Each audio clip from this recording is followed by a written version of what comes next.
നമ്മളിപ്പോ കന്യാകുമാരിയിലെ second day ആണ് guys. രാവിലെ അങ്ങനെ കുളിച്ചൊരുങ്ങി നീലേക്ക് ഇട്ടങ്ങോട്ട് ഇറങ്ങി നമ്മള്. പക്ഷെ നമ്മുടെ ദിവാകരൻ ചേട്ടൻ നമ്മുടെ കണ്ണിലോട്ട് അടിച്ച് കയറിക്കൊണ്ടിരിക്കുകയാണ്. പിന്നെ പട്ടിഷോയ്ക്ക് വേണ്ടി ഒരു സൺഗ്ലാസ് വെച്ചിട്ടുണ്ട്. ഫസ്റ്റ് നമ്മൾ ഫുഡ് കഴിക്കാനാണ് ഗൈസ് പോയത്. പിന്നെ നമുക്ക് നടന്നൊക്കെ പോകാൻ എനർജി വേണ്ടായോ. നമ്മുടെ പഞ്ചാബി ദാബ എന്ന് പറയുന്ന സെയിം ഹോട്ടലിൽ തന്നെയാണ് നമ്മൾ ഈ 2 ഡേയ്സും ഫുഡ് കഴിക്കാൻ പോയത്. അവരൊക്കെ ചോള ഭട്ടോരയാണ് ഓർഡർ ചെയ്തത്. ചോള ഭട്ടോരൊക്കെ നല്ല ടേസ്റ്റ് ആയിരുന്നു. ഇവിടെ എല്ലാ നോർത്ത് ഇന്ത്യൻ ഡിഷസും നല്ല ടേസ്റ്റിലാണ് കിട്ടുന്നത്. ഞാൻ മാത്രം ആലു പൊറോട്ട പറഞ്ഞുകൊണ്ട് അവിടെ വായി നോക്കിയിരിക്കുകയാണ്. അത് വരാൻ നല്ല ലേറ്റായി. പക്ഷെ ലേറ്റായിട്ട് വന്നാലും ലേറ്റസ്റ്റ് ആയിട്ട് വരുമെന്ന് പറഞ്ഞ പോലെ അടിപൊളി ടേസ്റ്റ് ആയിരുന്നു. കൈ പൊള്ളിപ്പോയി ഗൈസ്. പക്ഷെ ടേസ്റ്റ് അടിപൊളിയായിരുന്നു. ഇതെല്ലാം കഴിഞ്ഞ് നമ്മൾ ക്യൂ നിൽക്കാനാണ് പോയത്. വേറെ ഒന്നിനുമല്ല, നമ്മുടെ വിവേകാനന്ദ പാറ കയറാൻ വേണ്ടി. പക്ഷെ ഇവിടെ ഇതിൻ്റെ സൈഡിൽ കുറേ കച്ചവടങ്ങളുണ്ട്. ഇത് മൊത്തം തടി വെച്ചുണ്ടാക്കിയതാണ് ഗൈസ്. എൻ്റെ പൊന്നു ഗൈസ്, നമ്മൾ 8 മണിക്ക് ക്യൂ നിൽക്കാൻ തുടങ്ങിയ നമ്മൾ 2 മണി വരെ ക്യൂ നിന്ന് ഗൈസ്. അത്രയ്ക്ക് തിരക്കായിരുന്നു. കാരണം വെക്കേഷൻ ടൈമിലല്ലേ നമ്മൾ പോയത്. ഹണിയൊക്കെ ഒരു പരുവായി ഗൈസ്. ഫൈനലി നമ്മൾ വെയിലിന് വിരാമം ഇട്ടുകൊണ്ട് ഇതിനകത്ത് കയറി ടിക്കറ്റ് ഒക്കെ എടുത്ത് ഗൈസ്. എനിക്ക് തോന്നുന്നു ഒരാൾക്ക് 75 രൂപയോ മറ്റോ ആയിരുന്നു ടിക്കറ്റ്. ഇതിനകത്ത് കയറിയപ്പോൾ നമ്മൾ വിചാരിച്ച് ഇനി എന്തായാലും ക്യൂ നിൽക്കേണ്ട, രക്ഷപ്പെട്ടെന്ന്. അപ്പോൾ അതാ നോക്കാം, അതിനകത്തും ഒരു പറ ക്യൂ. അത് കഴിഞ്ഞ് അതാ വീണ്ടും ക്യൂ. ഇതെന്തിനാണെന്നറിയോ, ബോട്ടിനകത്ത് കയറാനുള്ള ക്യൂ ആണ് ഗൈസ്. അങ്ങനെ ക്യൂ നിന്നൊരു പരുവായി നമ്മൾ ലാസ്റ്റ് ബോട്ടിനകത്ത് കയറി. ഈ വെക്കേഷൻ ടൈം ആയതുകൊണ്ടാണെന്ന് അറിയത്തില്ല, ഒരുപാട് നോർത്ത് ഇന്ത്യൻസ് ഒക്കെ ഉണ്ടായിരുന്നു ഇതിനകത്ത്. പക്ഷേ ഇതിനകത്തിരിക്കാൻ ഒരു വൈബ് ഉണ്ടായിരുന്നു. നമുക്ക് ഇവിടെ ഇരുന്നുകൊണ്ട് തന്നെ നമ്മുടെ വിവേകാനന്ദ പാറ കാണാൻ പറ്റുമായിരുന്നു ഗൈസ്. പക്ഷെ നല്ല രസമായിരുന്നു കാണാൻ. ഒരു പ്രത്യേക വൈബ് ഉണ്ടായിരുന്നു.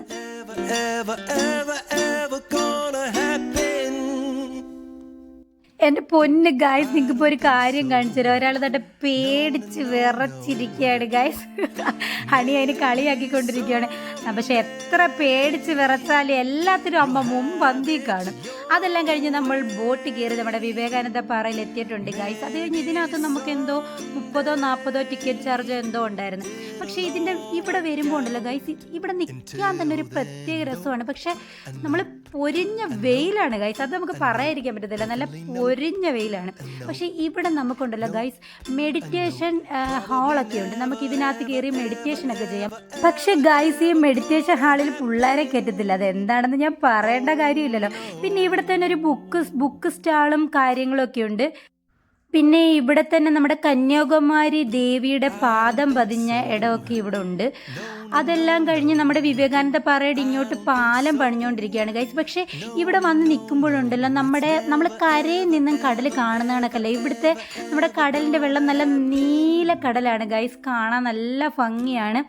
അങ്ങനെ ഇവിടെ നിന്ന് പക്ഷേ ഒരു കാര്യമുണ്ട്, ഈവനിങ് ടൈം ആയിരുന്നെങ്കിൽ നമുക്ക് ഒന്നും കൂടെ എൻജോയ് ചെയ്ത് നിൽക്കാൻ പറ്റിയ വെയിലൊന്നും ഇല്ലാതെ. പക്ഷേ 4 മണി വരെ ഇവിടെ ഉള്ളു. അതാണ് വിഷയം. പിന്നെ ഞാൻ എന്തായാലും തൊപ്പിയൊക്കെ ഇട്ടുകൊണ്ട് വന്നുകൊണ്ട് ഒരു വരുവൻ രക്ഷപ്പെട്ടു. അമ്മ താണ്ട തലേ മുണ്ടൊക്കെ ഇട്ടുകൊണ്ട് പോവുകയാണ് ഗൈസ്. ബോട്ടിനകത്ത് ഒരുപാട് ആളുകളെ കയറ്റില്ല. കുറച്ച് പേരെ കയറ്റി ഇവിടെ കൊണ്ടുവന്ന് കാണിച്ചതിന് ശേഷം പകുതി ആൾക്കാരെ അവിടെ നിന്ന് കയറ്റി വിടത്തുള്ളൂ. അതുകൊണ്ട് ഇവിടെ ഒരുപാട് ക്രൗഡല്ല. 2 ദിവസത്തെ ട്രിപ്പ് പ്ലാൻ ചെയ്തത് കാര്യമായി. അല്ലെങ്കിൽ നമുക്ക് വിവേകാനന്ദ പാറ കാണാൻ പറ്റത്തില്ലായിരുന്നു. എൻ്റെ പൊന്നോ, ദാ വീണ്ടും ക്യൂ തുടങ്ങി. ഇതെന്തിനുള്ള ക്യൂ ആണെന്നറിയാം. തിരിച്ച് ബോട്ടിൽ കയറി നമ്മൾ നിന്നെടുത്ത് എത്താനുള്ള ക്യൂ ആണ്. അത് കഴിഞ്ഞ് നേരെ നമ്മൾ പഞ്ചാബി ദാബയിൽ എത്തിയിരിക്കുകയാണ് ഗൈസ്. വേറെ ഒന്നുമല്ല, നമ്മുടെ വെജിറ്റബിൾ താലി കഴിക്കാൻ, നോർത്ത് ഇന്ത്യൻ താലി. ഞാൻ വീണ്ടും പറയാണ് ഗൈസ്, എനിക്ക് നോർത്ത് ഇന്ത്യൻ ഫുഡിനോടൊരു വല്ലാത്ത ഭ്രമമാണ്. എനിക്ക് ഭയങ്കര ഇഷ്ടം. പ്രത്യേകിച്ച് നോർത്ത് ഇന്ത്യൻ താലി എന്ന് പറഞ്ഞാൽ എനിക്ക് ഭയങ്കര ഇഷ്ടമാണ്. നമ്മുടെ കേരള ഫുഡ് കഴിക്കുന്നതിലും എനിക്കിഷ്ടം നോർത്ത് ഇന്ത്യൻ ടേസ്റ്റാണ് ഗൈസ്. പക്ഷേ ഇതിൻ്റെ കൂടെ 2 ടൈപ്പ് സബ്ജി ഉണ്ടായിരുന്നു. സാമ്പാറുണ്ട്, ഡാൽ ഉണ്ടായിരുന്നു, പപ്പടം, തൈര്. അടിപൊളിയായിരുന്നു ഗൈസ്.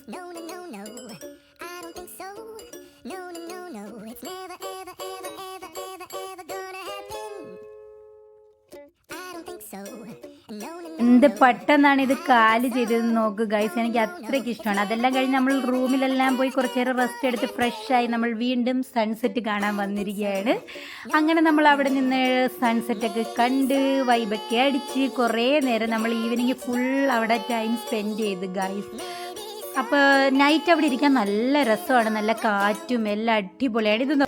ഇതെല്ലാം കഴിഞ്ഞ് വീണ്ടും നമ്മൾ പഞ്ചാബി ദാബയിലാണ് എത്തിയിരിക്കുന്നത്. അപ്പോൾ നിങ്ങൾ വിചാരിക്കുന്നുണ്ടെങ്കിൽ ഇവത്തിങ്ങൾക്ക് എപ്പോഴും ഫുഡ് അടിയേ ഉള്ളൂ. പനീർ ബിരിയാണിയാണ് നമ്മൾ കഴിച്ചത്. അങ്ങനെ പിറ്റേന്നായി ഗൈസ് രാവിലെ നമ്മൾ സൺറൈസ് കാണാൻ ഇറങ്ങിയേക്കുവാണ്. ഹണിയെയും തേജിനെയും അമ്മ ആരെയും ഞങ്ങൾ കൊണ്ടുവന്നിട്ടില്ല, ഭയങ്കര തിരക്കായിരുന്നു. പക്ഷെ എൻ്റെ പൊന്ന് ഗൈസ്, ഈ ഒരു സംഭവം മിസ് ചെയ്തായിരുന്നെങ്കിലുണ്ടല്ലോ നമ്മുടെ സൺസെറ്റ് കാണുന്നതിനെക്കാട്ടി മനോഹരമായിരുന്നു ഗൈസ് സൺറൈസ് കാണാൻ. ഹണിക്ക് എന്നോട് ഭയങ്കര ദേഷ്യമായിരുന്നു സൺറൈസ് കാണാൻ കൊണ്ടുവന്നില്ലെന്നും പറഞ്ഞുകൊണ്ട്. അങ്ങനെ നമ്മൾ അടിപൊളിയായിട്ട് ഇവിടെ എൻജോയ് ചെയ്തിട്ട് വീണ്ടും നമ്മൾ പഞ്ചാബി ധാബയെ വന്നിരിക്കുകയാണ് ഗൈസ്. ഇന്ന് നമ്മൾ തിരിച്ച് വീട്ടിലേക്ക് പോവാണ്. ഹണി പതുപോലെ തന്നെ മസാല ദോശ, അവർ ചോള ഭട്ടൂരെ, ഞാൻ എൻ്റെ ഫേവറേറ്റ് ആലു പൊറോട്ടയാണ് ഗൈസ് ഓർഡർ ചെയ്തത്. അങ്ങനെ അതെല്ലാം കഴിച്ച് നമ്മൾ കന്യാകുമാരിയോട് ബൈ ബൈ പറഞ്ഞു ഇവിടുന്ന് പോവുകയാണ് ഗൈസ്. അപ്പം നിങ്ങൾക്ക് എൻ്റെ വീഡിയോ ഇഷ്ടപ്പെട്ടിട്ടുണ്ടെങ്കിൽ എല്ലാവരും എൻ്റെ ചാനലൊന്ന് സബ്സ്ക്രൈബ് ചെയ്യാൻ മറക്കല്ലേ. അപ്പോൾ അടുത്തൊരു വ്ലോഗുമായി കാണുന്നിടം വരെ ബൈ.